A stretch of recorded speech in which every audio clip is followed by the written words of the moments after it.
Re- So if I go too fast, please stop me, ask questions. Do the Zoom thing with the hand and I'll know you want to speak. We're going mute in a minute, but not yet. Um, some of you were here on the first session, and some of you must have watched the replay, which is good. So we're going to build up on this, really build up on this. So make sure you have a pen and paper because I have mine. Okay.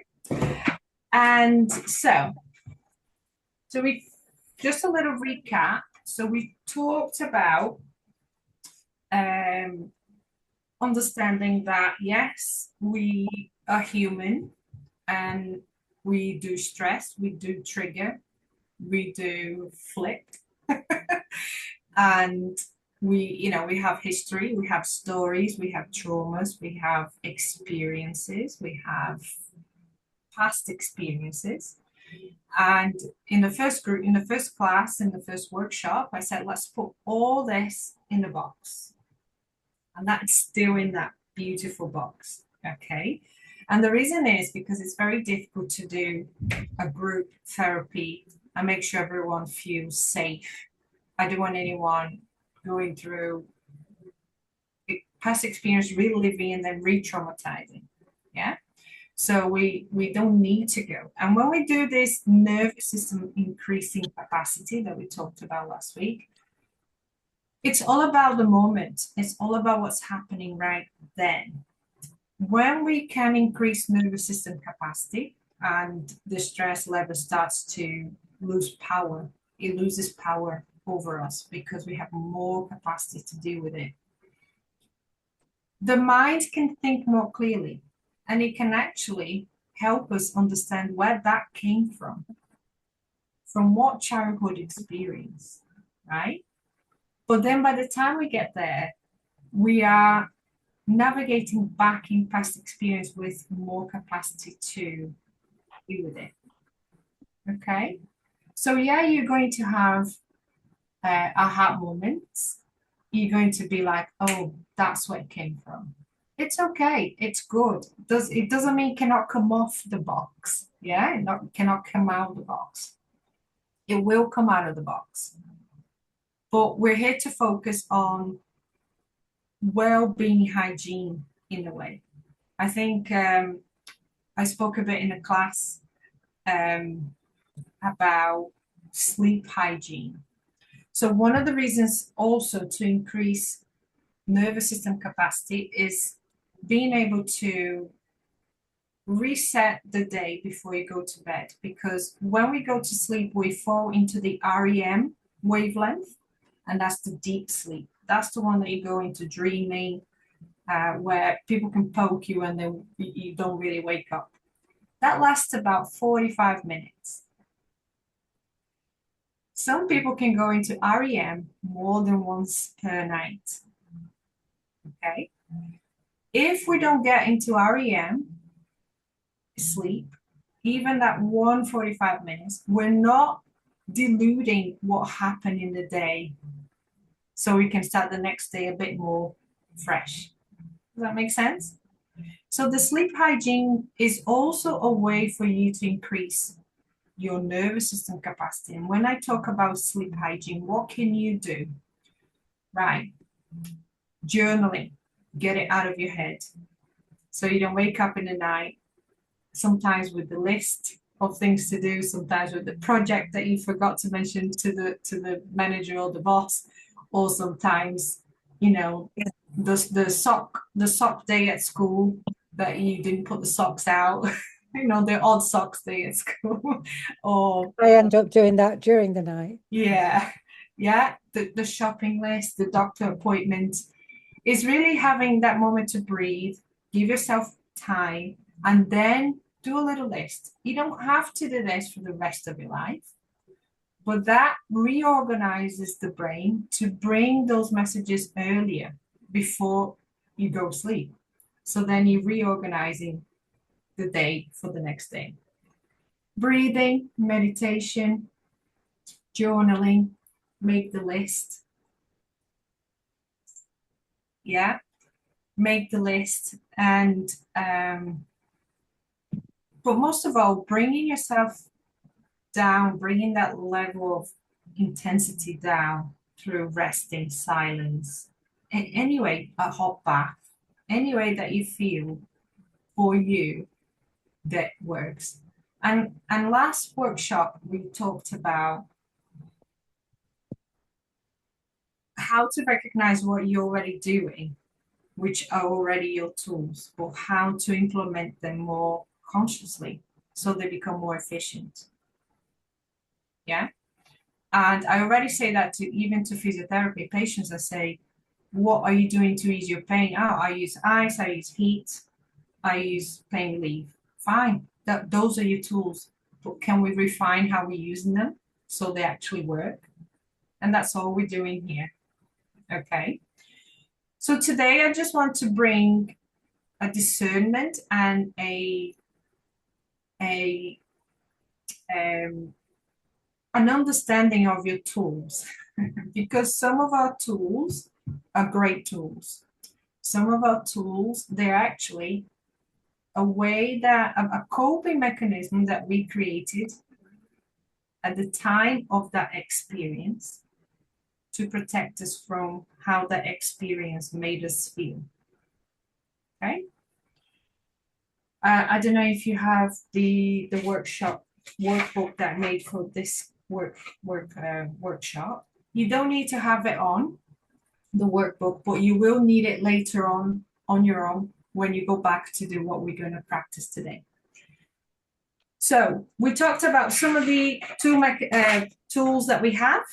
Some people mentioned silent breathing, watching Netflix.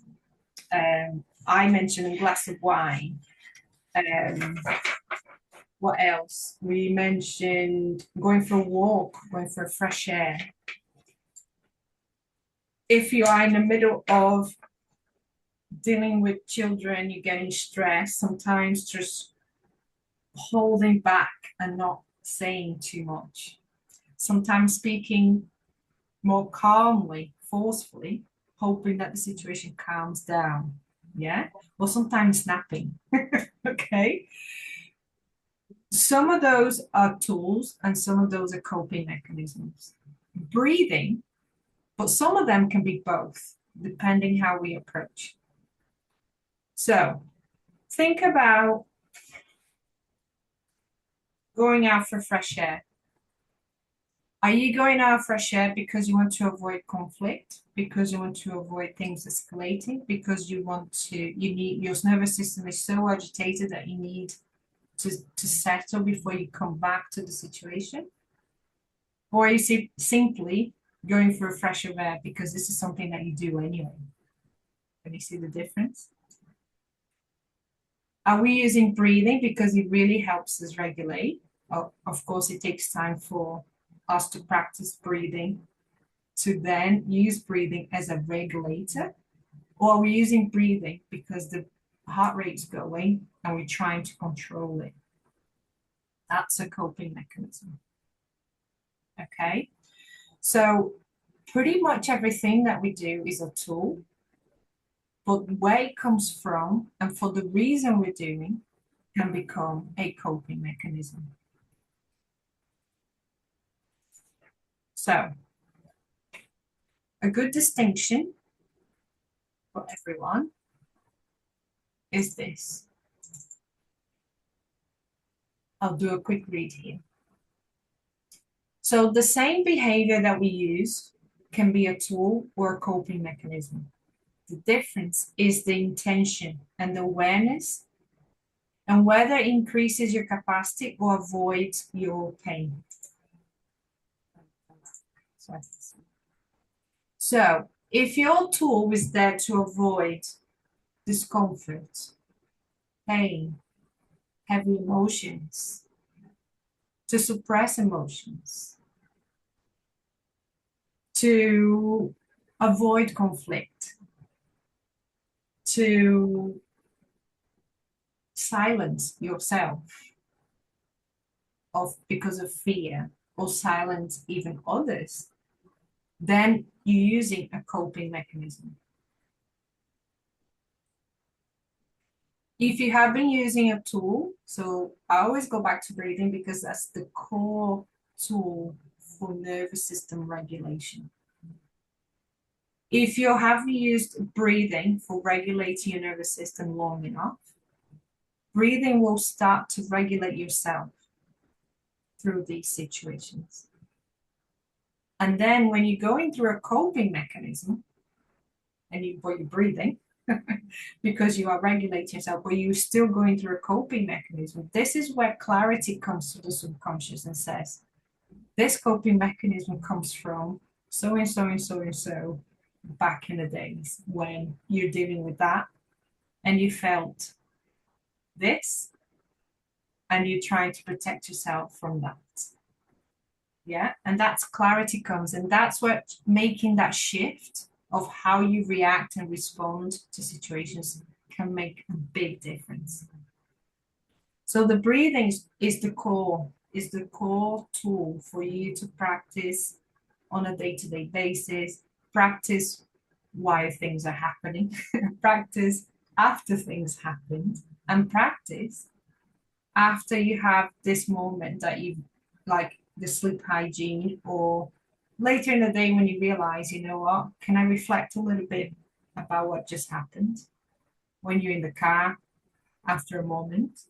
Yeah. When you find yourself in that space, then you can practice the breathing because the breathing will come much more natural. Breathing is this autonomic um, aspect of your physical body happens regardless. But breathing is very responsive to how we think, how we feel, what we're experiencing internally and externally.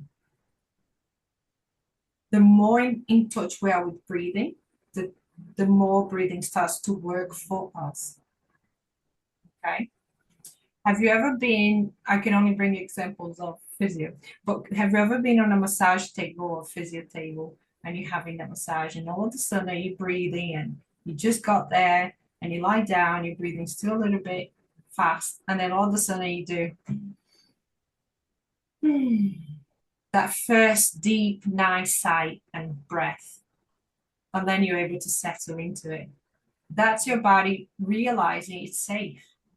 It didn't come on the first minute of that massage or that spa moment or that relaxation moment. It comes a few minutes later because that's when the subconscious realizes this is safe.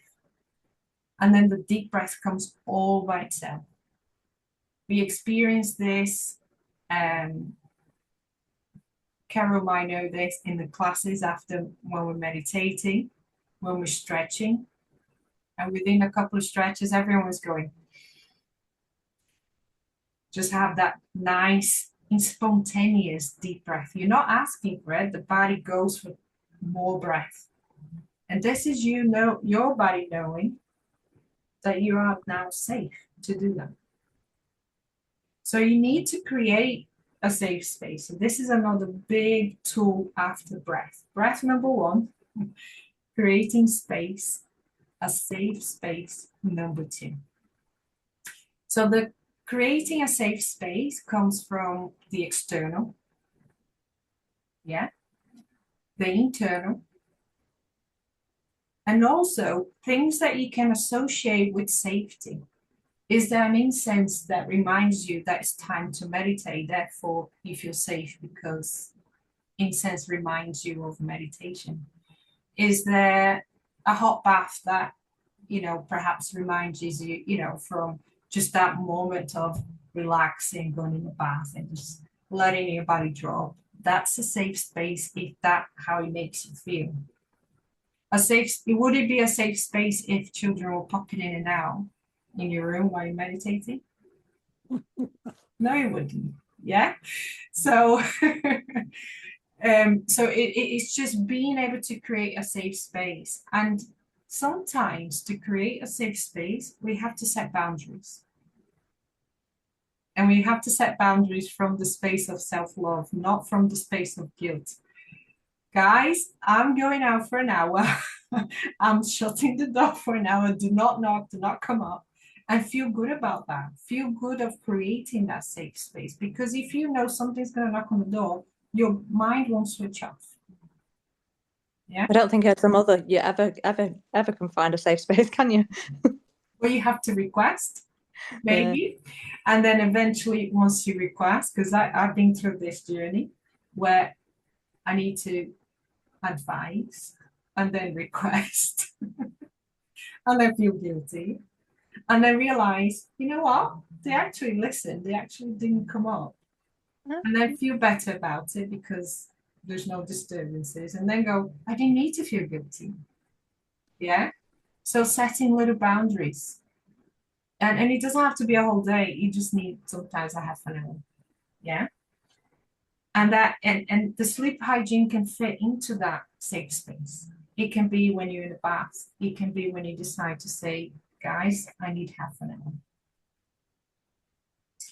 So creating the space to be able to breathe, we need to practice to be able to increase your nervous system capacity. And that is important.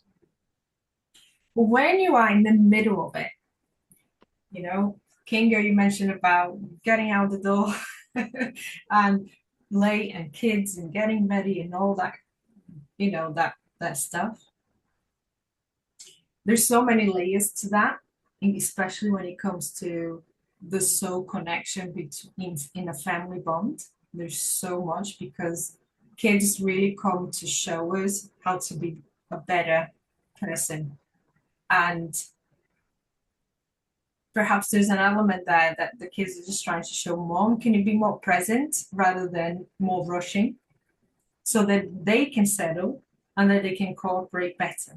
Because it could be just acting on our own energy like this. Yeah. But besides that, we get to a point where we go, okay, I'm speaking nice, I'm speaking firm. Now I'm shouting. Now I'm not being heard. Yeah. So there are triggers. There are triggers. And how we react, those are coping mechanisms. So last week we mentioned a few tools, but also a few coping mechanisms on your own little list. Yeah. And now we need to discern which one is actually coming from the capacity to increase nervous system or for a temporary relief, a temporary relief of that emotion, of that symptom, of that pain, of that emotional charge. Because a trigger is an emotional charge. Something's pumping, pumping, pumping, pumping, and it just goes. Yeah. Mariela will know this terminology in Brazil. We spin the skirt, the lady skirt, because the lady goes wild and flips, and she spins and the skirt goes around like this, and it hits everyone around and it gets everyone out of the way. That's what we say in Brazil. When you had it, right? You spin the skirt, right? Because it just flaps everyone in the face. So when you get to that moment, you snap. Yeah. So this is one of the things that moment, any reaction that we have will be coping mechanism. Those are the ones you want to make a list after it happens. Like, how do I react? Yeah. Do I walk away to avoid escalation, conflict? Do I walk away because I'm afraid to speak up? Do I take a pause not to explode? And why do I explode? Is it because I'm not feeling heard?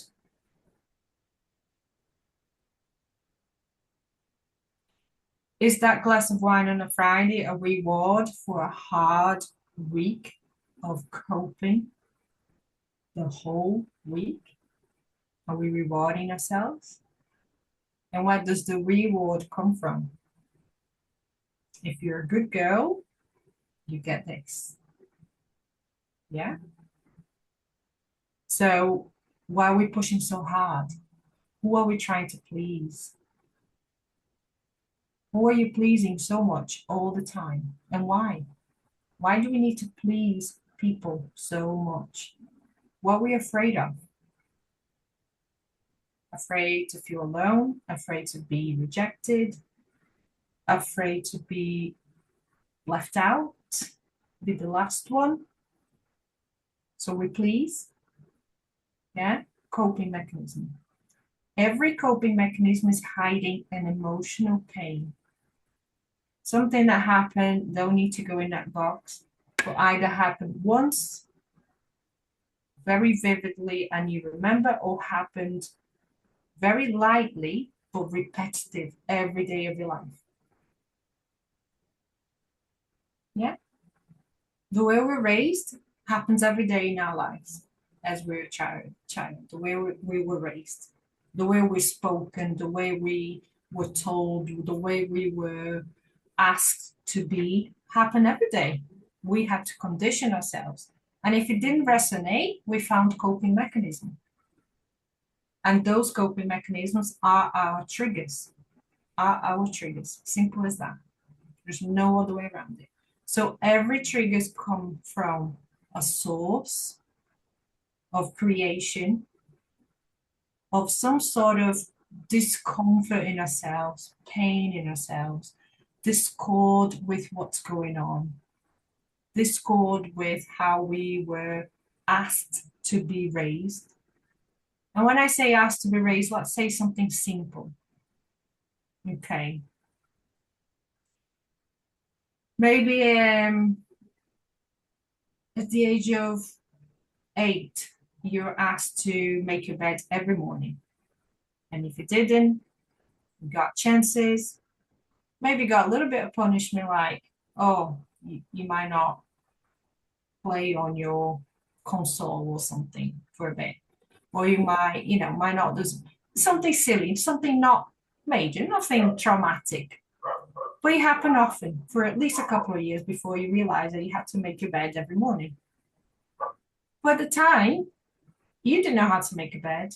You're just told to make a bed. You're not shown how to make a bed. You're expected to make a bed. And you didn't know how to say that you didn't know how to make a bed. So you just try your best, your very best, the hardest. And when you didn't, you got told off. I'm not going to say the word punishment. I'm going to say the word told off, because we do that. Yeah, we're being told off. It's normal. Yeah, but it didn't sit right. But so many other little things were there. You didn't feel heard. You couldn't speak up. And you didn't know what you're doing.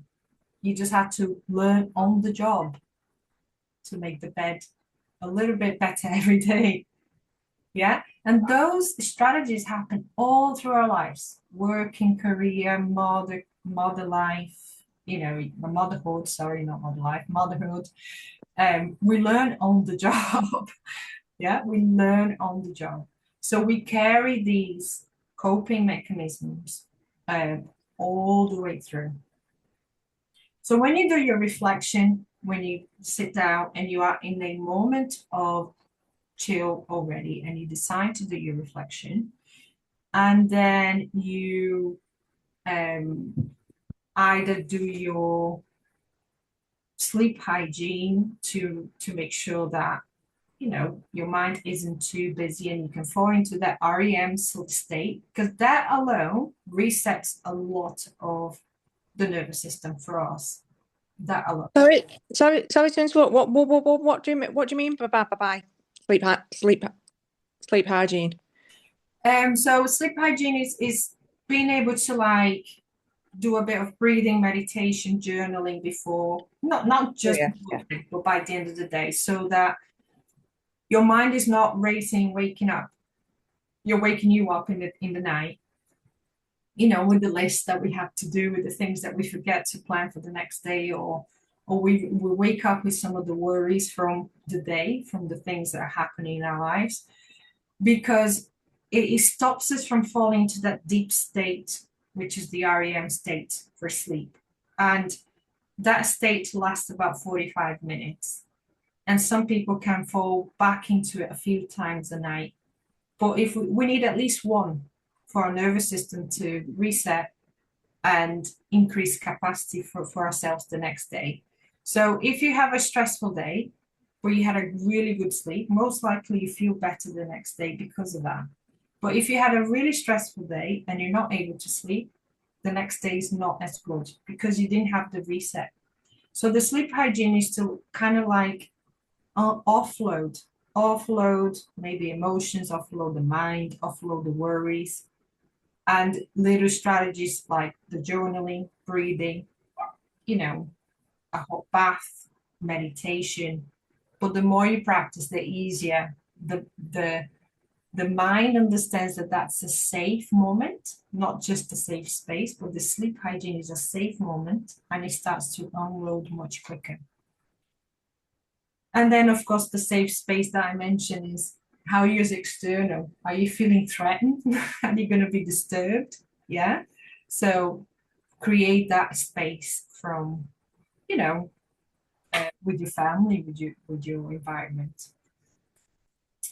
So I want you to list, maybe this week or since the last workshop, we had a bit of awareness of how the stress, we're reacting to the stress, how we're feeling through the stress. Where did you feel in your body? How did you react? That's the most important, and it will be on the workshop for you to work through. Okay. How did you react? Were you able to stay calm without any triggers, or you had to really control your calmness to be able to get through? And that list is where you're going to discern, is this a tool or a coping mechanism? Yeah, and you want to be able to discern that.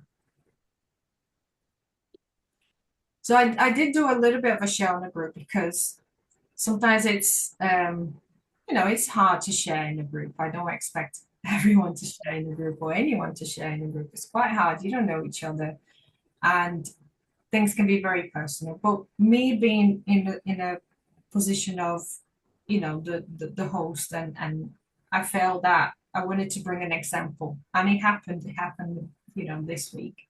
Very simple, very silly sometimes, and just flapping about like, but we get there, and you'd probably be asking, all right, so Robbie's sitting here teaching us how to do all this, but she's flapping about over there. Yeah. But yes, I totally understand that. But years ago, a couple of years ago, I would be literally flapping about and it will be lasting for days. It will be really throw my nervous system off and I'll be flapping for days. What is the difference now? Because I'm human. I'm okay to stress. I'm okay to flip about. The difference is something happens and I'm seeing it happening.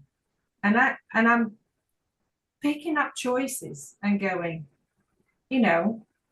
I've been there before. I understand my reaction. I understand my stress level. I understand my capacity. I can enter my capacity. I can use my capacity to navigate this, and I can level it up, and I can level it up, and I can level it and meet the situation as it is. Yeah.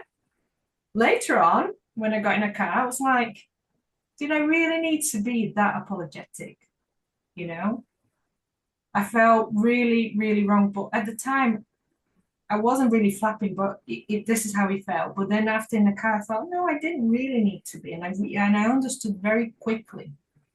2 years ago, it'll be 2 days before I realized what happened, or even if it happened, and even if I realized, or even where it came from, or even, there will be no understanding. There will be no awareness. But now things are more like this. And then I can make better decisions. I can make better conscious responses.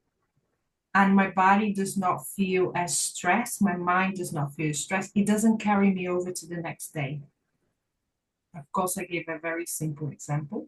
But if it was even something bigger, it doesn't carry me over to the next day. I had something much more upsetting happen just the week before the first course, and I was really surprised how my response was work. You know, when a child, you give a lollipop and they're happy. You take the lollipop out and they cry. And then you give a lollipop, they're happy again. That quick. It was like that. It was like, right, I'm upset here, but the situation finished and I'm not upset anymore. Done. Yeah? It was just, it resumed and it finished with the situation. It didn't linger. It didn't create a completely different reality that actually was. It didn't catastrophize, it didn't dramatize, it didn't make it bigger, didn't make it smaller. Yeah. And that's the clarity that your nervous system capacity brings for you. You're human, you're gonna have stressful situations, but wouldn't you want to deal with it a little bit more subtle, a little bit more calm? Certain situations really gonna push you up here. But certain situations we don't need to be up here. We can deal with it here. But our nervous system is so sensitive that we just escalate. We want to have that gradual and be able to determine, does it really need to escalate? I like this concept. It's metaphorical, but it's very nice to listen. It really works in the mind. Imagine, right? There's someone right next to you, you people watching on the street. You're people watching. And then you watch someone on a bench sitting down, just minding their own business on the phone, just like, and then someone comes from behind, and you can tell that person's going to scare that other person on the bench. They're coming to jump on them. And then they do the scare, poof, and the person goes, oh. So the person has a few reactions, right? Of course, they're going to jump, it's distress. Reaction one, are they going to laugh? Reaction two, they're going to hit the person back because they got that angry. And reaction three, are they going to faint? Okay. And then when they realize that the situation was just a scared joke, what do? They go, oh, immediately the nervous system change, right? That person, if you, I've watched this once on like TikTok, whatever it was, just many videos of people getting scared and the different reactions they were having. Everyone's going to have a different reaction. I want to have the laughing reaction every time. Yeah? And that's what I'm saying. Last week I rode a roller coaster without heights and corners. It was like that. If I told anyone what it was a roller coaster, but I rode it like this. Very nice and easy. It felt okay, right? It didn't feel like a roller coaster.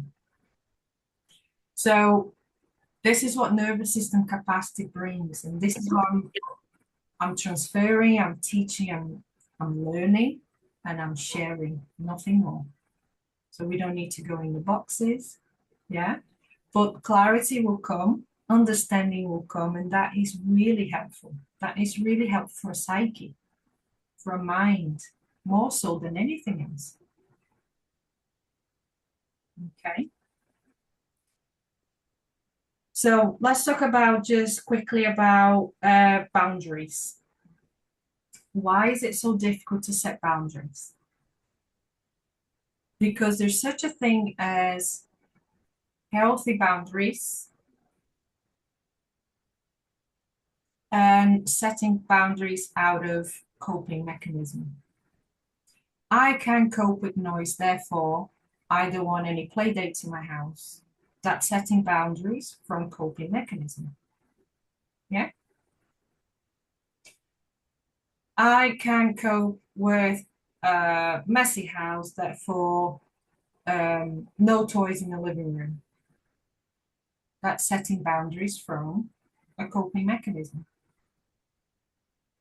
Yeah. I had this one. I can cope with busy places. So therefore, I have to walk away, go in my car, sit for half an hour in silence, and then come back for more because I can't cope for that long. That's my coping mechanism. Because I didn't have nervous system capacity Today I can go in a concert and I'll be all right and enjoying it and dancing and singing. 2, 3 years ago, I couldn't go in a pub. I didn't have the nervous system capacity for the noise, everything, all the stimulus. Yeah. And that's the difference. That's the difference. So sleep hygiene, learning to discern if your tools are tools or coping mechanism. Most likely there'll be coping mechanisms because really the only tool is breathing.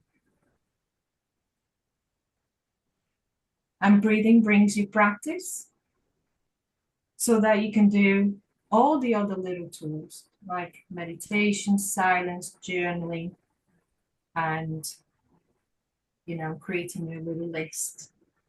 Asking for support is a tool. Yeah. Taking a pause is a tool.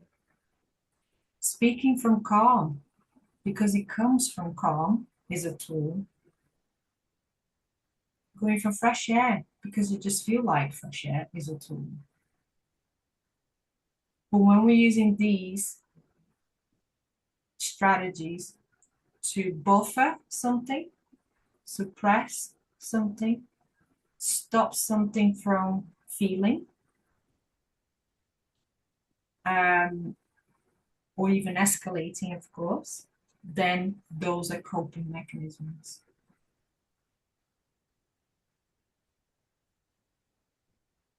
Okay. So I'm going to teach you EFT. EFT tapping. Very simple, very easy. You can make as easy as you want, or you can use all the points that I'm going to guide you through it. Okay. So tapping is your fingers, tip of your fingers, tapping on a part of your body. Just tapping. Okay. EFT tapping, we use different points. We use the head, the side of the eyebrow, like the temple. We use underneath the eye, just to the side of the cheekbone here. Okay. We use under the nose,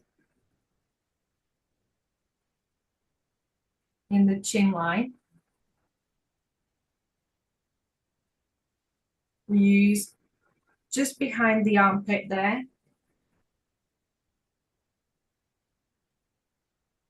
And then just under the collarbone. So not on the bone, but on the soft part, just under the collarbone. You okay, Mariella? Yes. Okay. But you can use just this one. You don't have to remember all the points. The points does not need to be tapped in order. You can choose any points. Eventually you find your point. You can work with your point. Okay. So we're going to increase capacity on one emotion. I'm going to ask you to go on mute for this one because I want you to speak out loud in your own safe space. Does that make sense? I don't need to hear, nobody else need to hear, because I want you to be able to speak out loud in your own safe space. And when you feel safe to speak, your subconscious really, really works with you. Right. I need to bring a screen just for a second.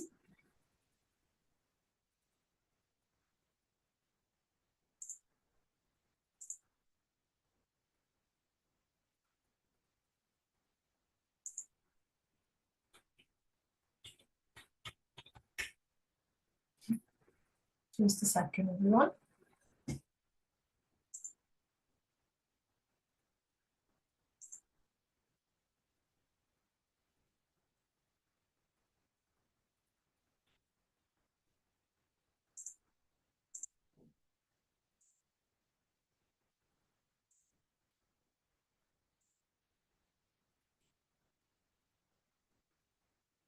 So all of this, as I mentioned, is on the part 2 workbook on the link that I sent in the group.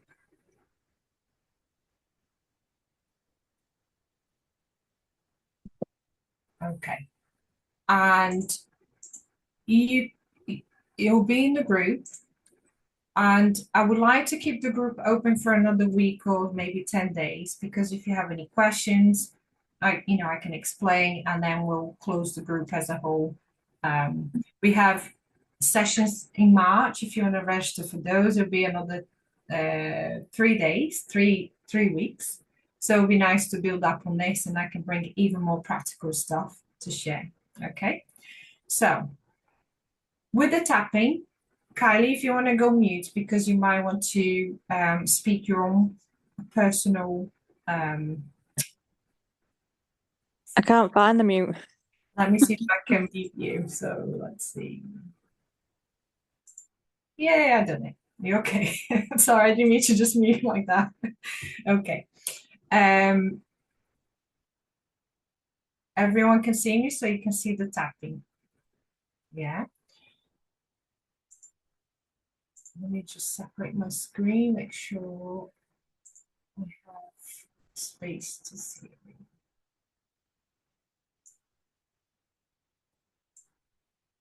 Okay. That's one. I can see everyone, so that's good. You okay, Gabby? I know she's busy. Okay.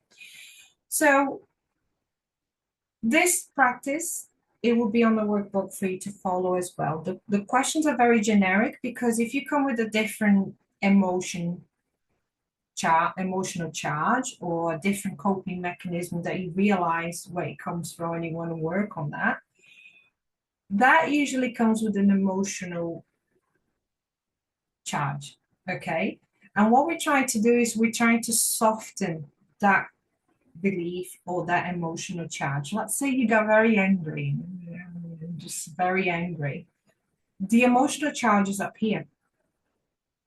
And with the tapping, you're not going to say, oh, I'm not angry, I'm happy. I'm not angry, I'm happy. You can't jump from I'm not angry to I'm happy. Okay? It's very difficult for the nervous system to bring yourself down that quick, and the mind to believe that when you're really angry, you're actually happy. It doesn't work. So we need to grade it, how we bring ourselves down. Yeah? I'm angry. First, you need to acknowledge that you're angry. I'm angry. Yeah? And then you go, I'm angry, but maybe not so angry because. And then the next level is, oh, maybe perhaps I'm not that angry, but maybe I'm more frustrated than angry. And then the frustration goes, and then the tapping starts to dissolve the emotion.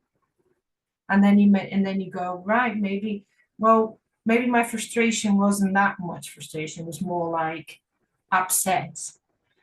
And then I'm not as upset, but I'm actually just, not sure what's happening. But maybe I'm feeling better now. You know how you can degrade the emotion. And that's what the questions on this workbook helps you to unwind that emotional charge. So this is something good for you to do with a very strong emotion when it happens, and you can go in your car, when you go to the bathroom, you can go in the bedroom and just tap, and you get proficient with it through the questions. Or you take a space later on in the day, but then you have to really think about the experience, so the emotion comes up a little bit. Okay.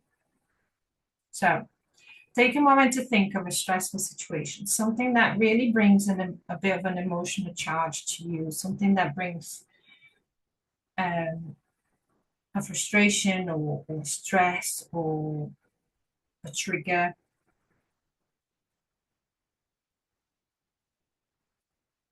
Okay. And I'm going to ask questions, and you're going to answer your own questions. You're going to answer yourself. You don't need to answer for anyone, but you need to speak. Doesn't have to be loud, but you need to hear your own voice. This is the activation to allow the subconscious to work the way down. Okay, and I'll guide you the tapping. So I want you to just start tapping on the under the collarbone and just briefly in a small sentence mention the emotion of a stressful situation. Try to speak because that's what activates the tapping. I can't hear you, so you're safe. Try to speak the situation and see if the emotion comes up. Okay.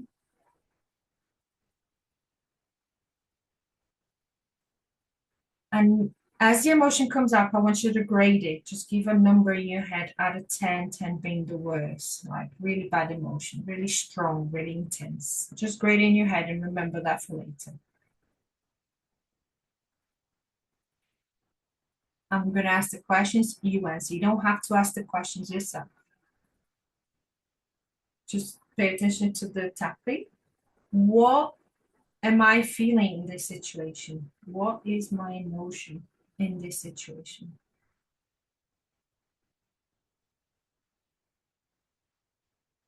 And answer in your voice. Side of the face. What am I trying to control in this situation? Or who am I trying to control in this situation? Or what emotion am I trying to control in this situation?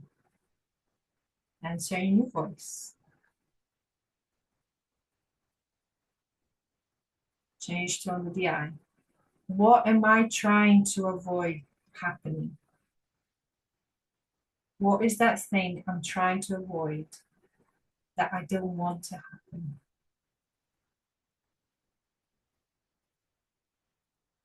And say in your voice, under the nose. If I strip this back completely, what belief about myself might be underneath this? What is the belief? Is it self-worth? Not being heard? People pleasing? Not being able to ask for help? Fear?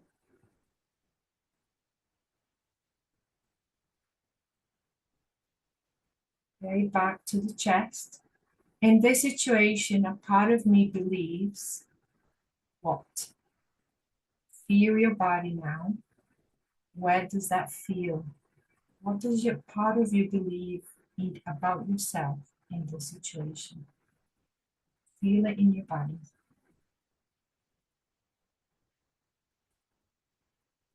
In your head. Where do I feel this in my body?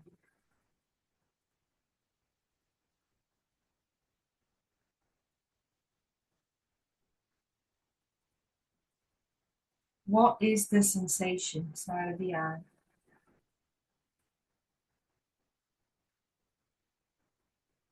What's the sensation? Is it constriction, tightness, heaviness?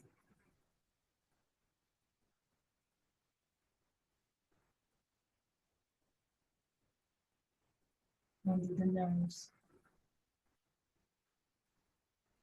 How this belief is trying to protect me from what? What's the belief trying to protect me from?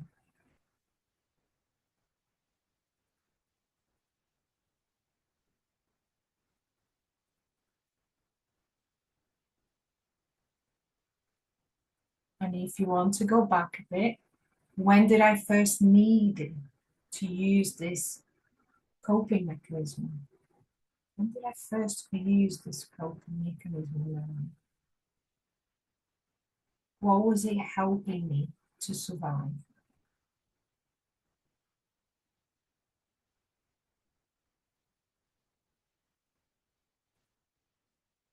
Now we want to dissolve this belief because we need to make it less than, don't we?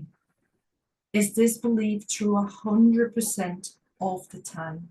Is it always the same? Or sometimes is it not as much?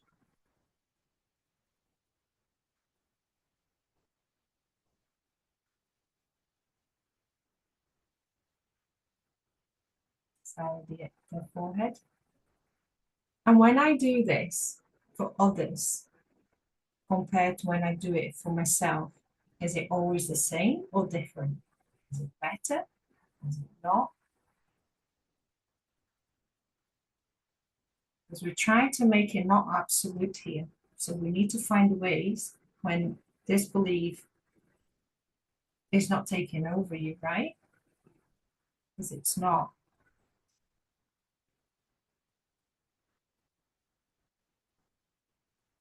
Under the nose. Is this really true? Is this how I should feel every time in situations like that? Is it really true?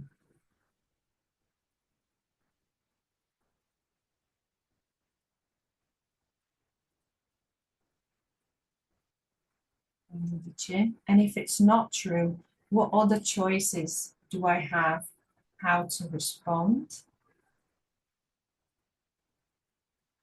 how to be, how to think? What other choices do I have?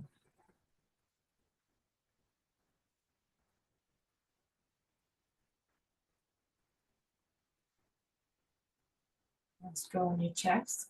Now complete the sentence. I choose to make it positive.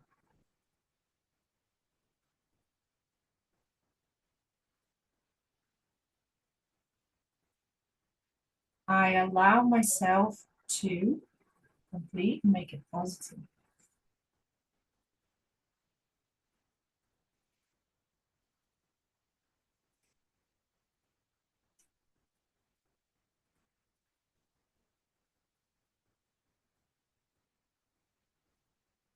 Can you now bring a lighter emotion, degrading the first one? What's the next emotion that you can bring up? Make it lighter, make it less intense. Name the emotion. And then give an intensity to that second emotion. Let's go on top of the head. Okay. And can this emotion, the second emotion, fit into that situation still or not? And if it does, how so? Can you justify that emotion in that situation, the second emotion?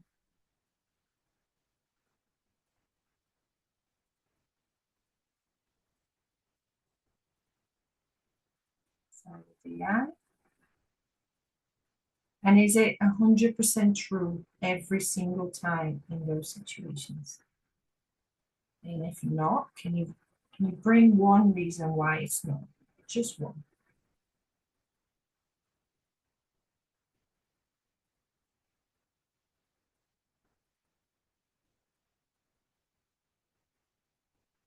Side of the eye.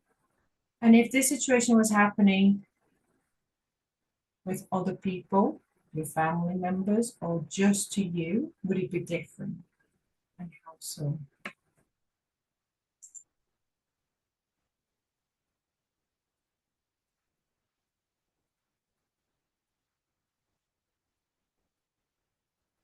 Under the nose. And if this situation was different, how would you make it different? Just mention, how would you make it different? How would you like to react differently?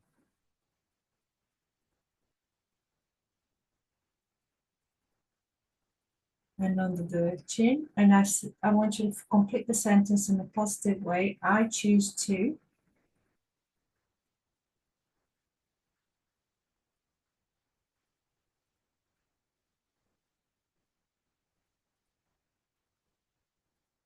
And the second sentence, I allow myself to. What are you permitting yourself to feel, to be?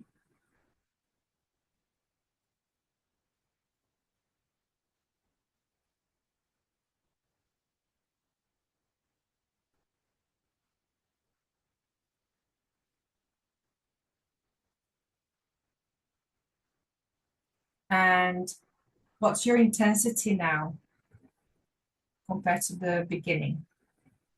Is it lower? Yeah. Okay. Much lower? Yeah. Okay. So pick an emotion that you want to be. I want to be calm. I want to be sovereign. I want to feel loved. I want to feel heard.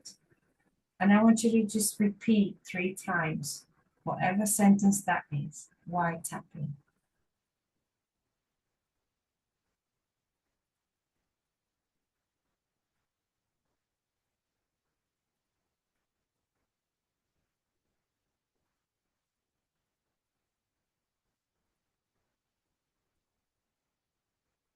And then to integrate, let's tap here, so side of the hand. I love myself. So say, repeat after me. I love myself. I respect my emotions.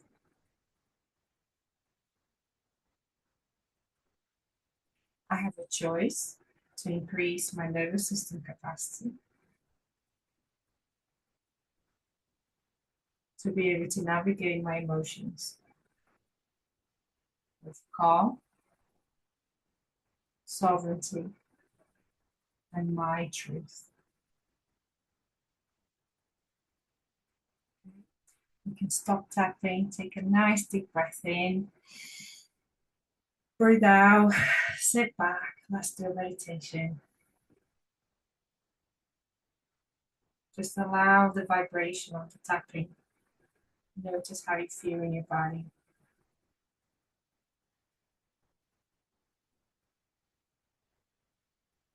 Nice breathing, focus on your breath in and out.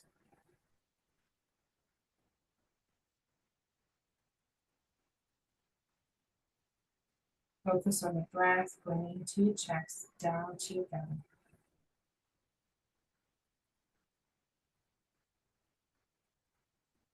Maybe on the breath in, maybe on the breath out, you can sense small things in your body.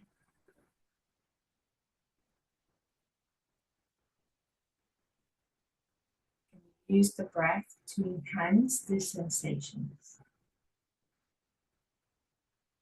without fear. We have sensations that are a bit trapped in our body and they need releasing, alchemizing. But to release them, we need to sense them, we need to feel them and let them go.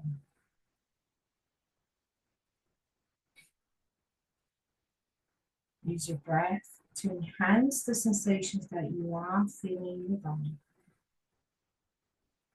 Allow yourself to feel as you breathe in or out. Don't stop the sensations. Don't block the sensations. Don't make it smaller.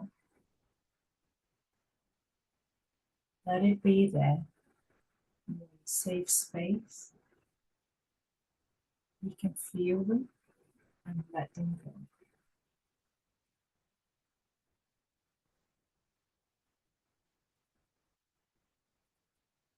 And as you breathe and sense, they start to dissipate gradually, less and less in your body.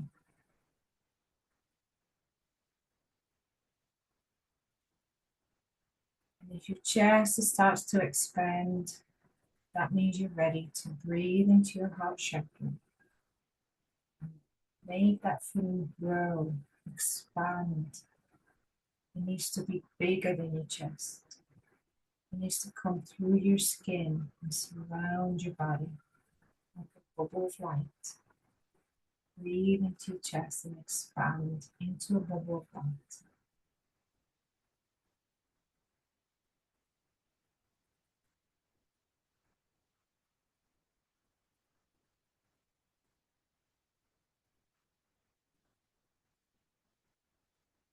Stay in this bubble of light, breathing into it. The light swirls around you. It penetrates back into your body, back through the skin, into your organs. You're becoming one with this bubble of light, with your own light, with your own heart, with your own love. This feeling of comfort, feeling of safety, feeling of one with the light.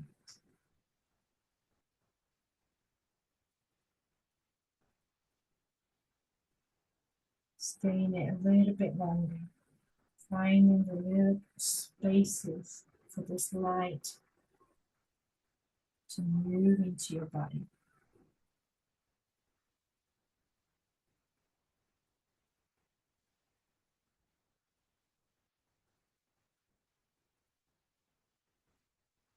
Expand, but allow, let it be, let it grow.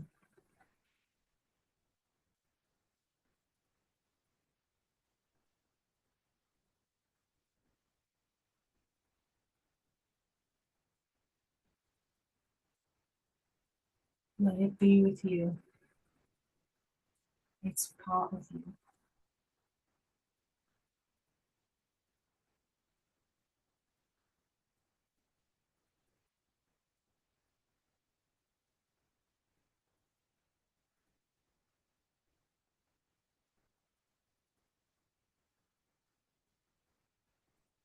This is that quiet moment, the silent moment, that moment of serenity that your nervous system increases capacity, the ability to navigate you through moments of stress with more clarity, with more discernment.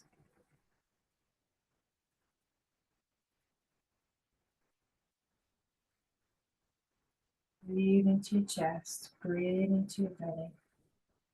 Don't be afraid of your own breath.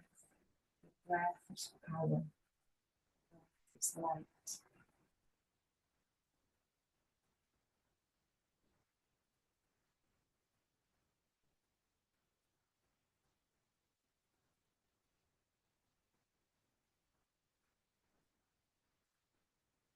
Hold the light around you.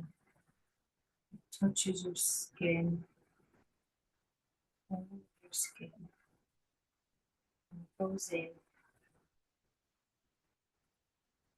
And you're able to feel it penetrating you.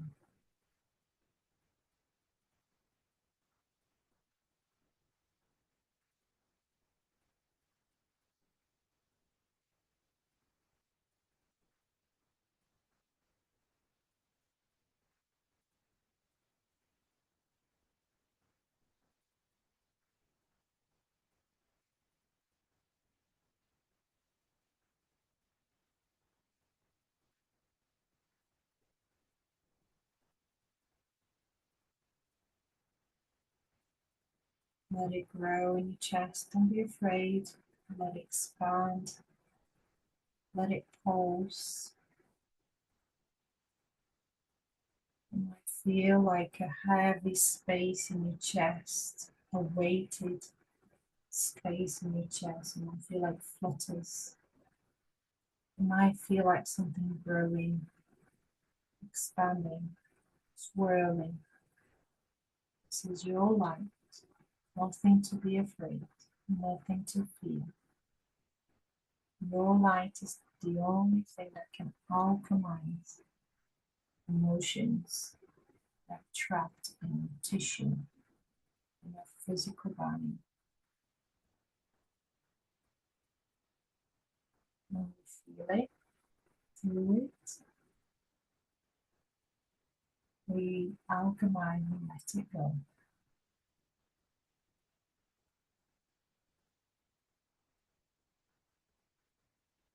You might have a knowing of which emotion is being alchemized. Stick with it. But if you don't worry. Your body knows what's doing.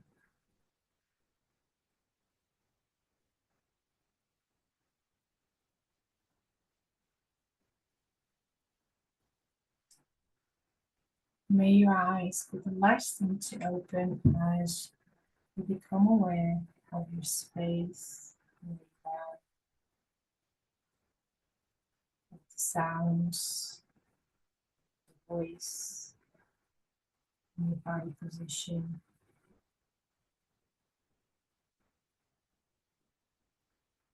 As you come around, try to bring this bubble around you even when you open your eyes. Keep the sensation around you. Slowly, slowly open your eyes. Slowly, slowly come around. There's no rush.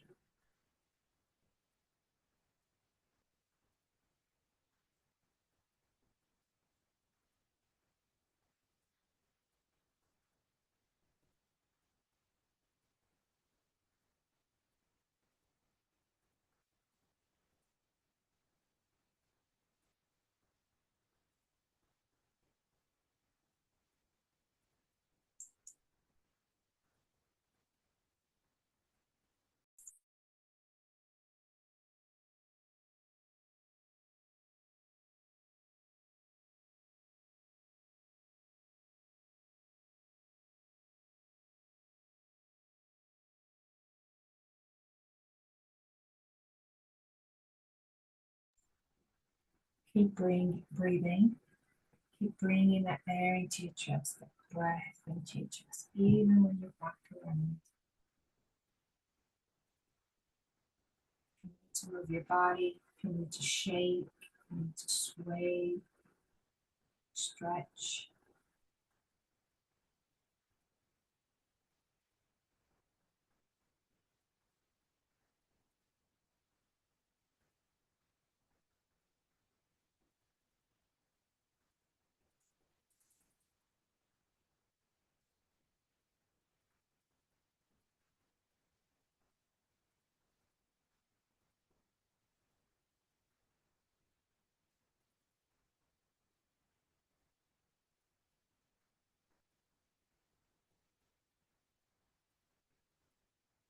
Gentle awareness.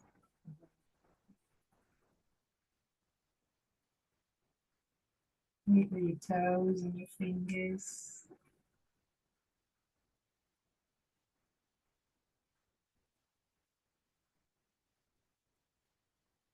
Nice deep breath in.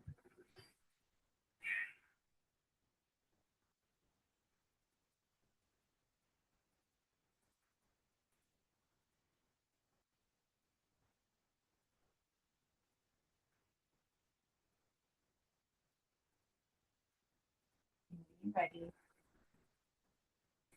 Round. Nice and easy.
Nice deep breath in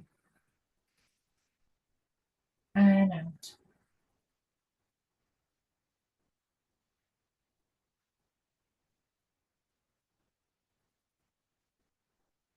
And a gentle coming round.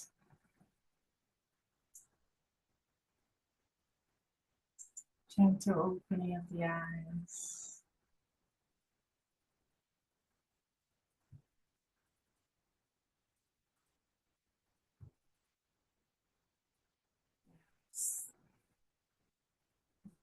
okay? You can unmute yourselves if you want to.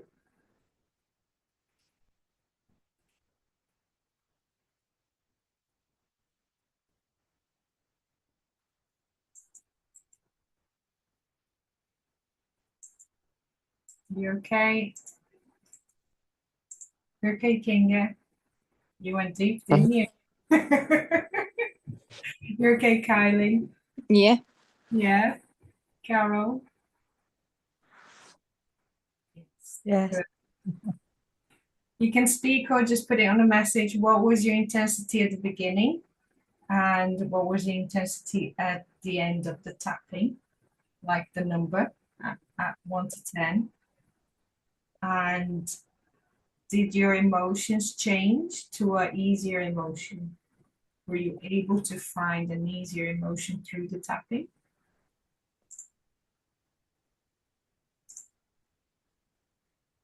Little. Yeah, I think so. Okay.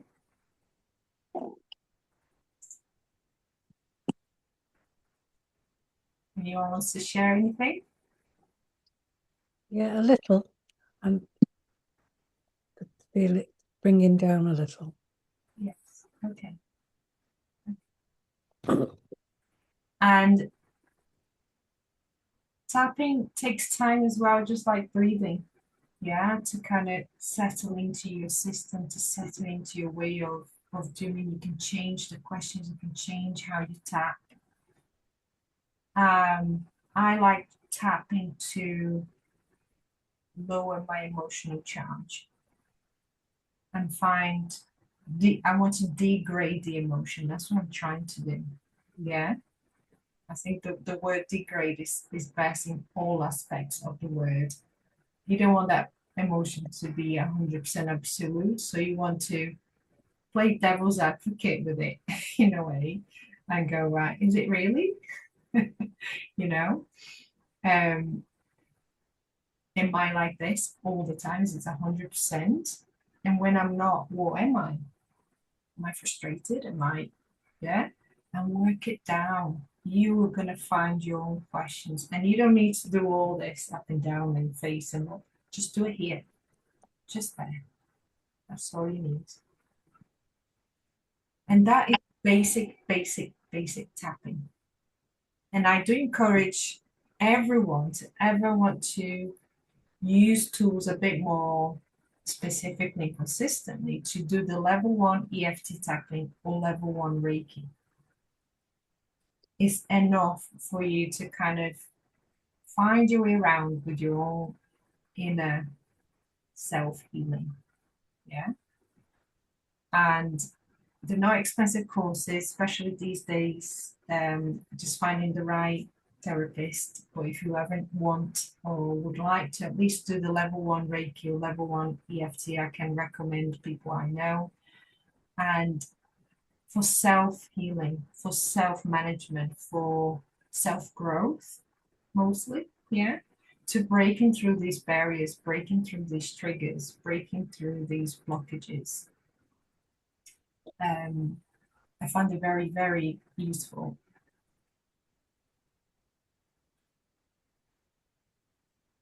So any questions? Anything? Everything takes time. Sometimes we have resistance, sometimes we have blockages, we don't even know they're there. But the more we work through, the more we uncover and things get easier. Like I said, 2-3 years ago, I didn't have the nervous system capacity to do with most things in the day. And it would linger for a while. And today, this month, I had a few things happen that I thought about if 2 years ago, it would still be in my mind, it'd still be in my heart, and it would be bothering me. And my husband would be going, just let it go. And I'd be like, but I can't. And now it's like, gone. Gone with the lollipop, if you remember that. Yeah, metaphor. It was gone with the lollipop. Yeah. So It was just time. just yeah, it just doesn't go with time. It's just gone because it ended. The situation ended. It's gone. That's it. back to present moment. And Is that the first you felt there's nothing you could do about it, that it's anymore, it's gone, just let it go and you're able to. yeah, yeah. But there are things that you can do something about it. And even those moments, sometimes you struggle to either know what to do about it. So decision making is quite a big one, isn't it? And navigating through the decisions, sometimes they're hard decisions. We're navigating emotionally. A lot of the times we navigate through these difficult decisions, suppressing emotions to be able to get through the decision, the action, and the plan. And then later on, we have to sit with it and heal it. I feel like this month, whatever happened, it was probably the universe just showing me, not testing me, but showing me, Robbie, you can navigate through it without having side effects from it, without having leftovers from it, or without having damage from it. It's done. There's nothing here lingering, nothing. I can think about it, it doesn't even charge me. Is it worth to suppress your emotions and feelings, because then that's why they blow up. Yeah, so you mean the breath, No, what you the tapping? oh, I internalize a lot of my emotions. Mhm. But I think by internalizing the way I'm feeling, it then sorry, builds up and then goes off like a volcano in my temper. Yeah, so emotional suppression, I come from deep emotional suppression. So I know what you're talking about. And I, unfortunately, I didn't use, in the beginning, I'm talking about 10, 15 years ago, proper therapy to go through. I just opened a can of worms and then had to work the worms out. It was only later that I started to really use proper therapy to do, and then I noticed how different the approach is, and how much easier, how much more protected you feel, how much safer you feel, and how you can navigate through these emotions and heal it because you are in a safe space. I tried to do it on my own here with the can of worms. Yeah. And when they came out ugly. It wasn't nice. And it took a while, it took a few years to recover, and it's not the right thing to do. So that's why I said we're not here to open that box, and you need proper therapy. But when you're coming from a suppressed emotion, when you are breathing using these tools, it's not going to break you open. Yeah, it's not going to break you open, but it's going to regulate how intense the emotion comes up. And you're not also trying to suppress, but it will allow the emotions to come out.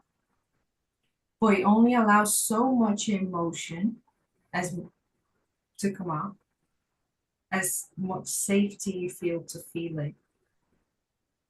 If you only feel safe to feel 10% of that emotion, your nervous system will know you can only release 10% of that emotion. You won't release 100% and boom, yeah? Because you already know how to suppress. That's your coping mechanism. That's one of the strongest, more dominant coping mechanisms. So even when you are releasing emotions, we're never going to release boom all of it, because the coping mechanism is the core one. So it's going to release in parts. And every little release, you get a clarity of where it came from, or aspect of your life, how it created, how you developed that coping mechanism. And sometimes the psyche helps a lot in the beginning of that healing, because it helps you understand you. Yeah. But once you go over, because we heal in layers, we heal, we have the emotional body, you have the physical body, and you have the mental body. And those emotions, those bodies, they are separate but one. But when we are dealing with an emotion, there is a story to it. So there is a mental body to it. Then the emotion is the emotional body. And then there's the physical, how the emotion travels through the body. Because anger travels one way, sadness travels another way, happiness travels another way. Yeah. So it's all together.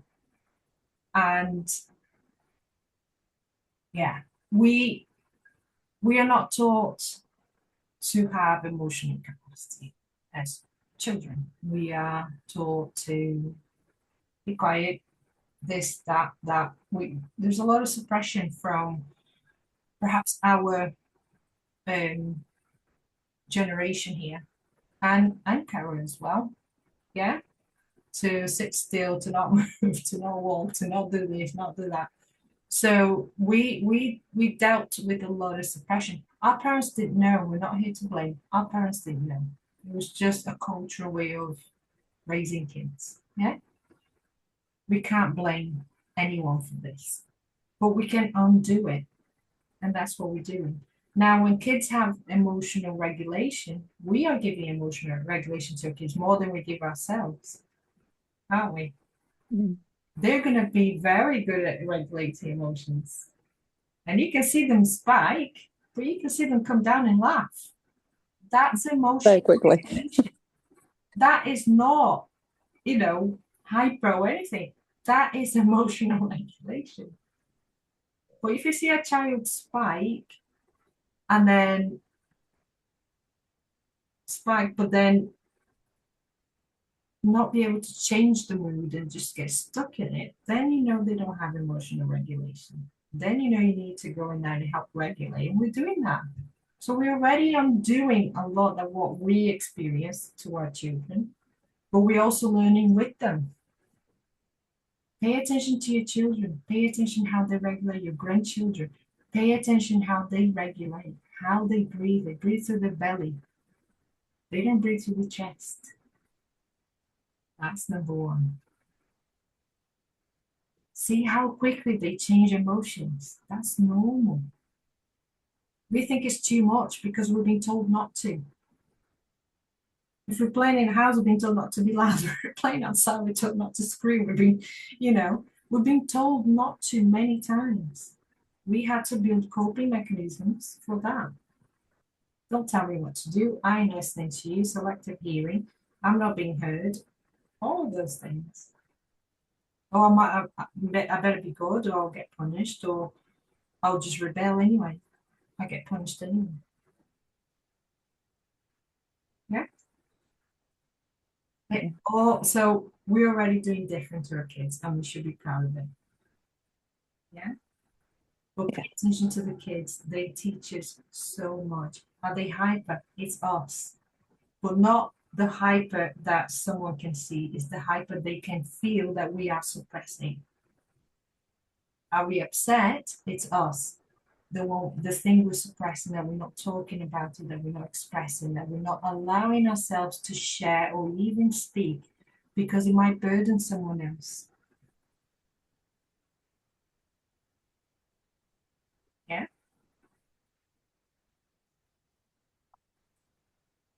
Right, I'm going to come off the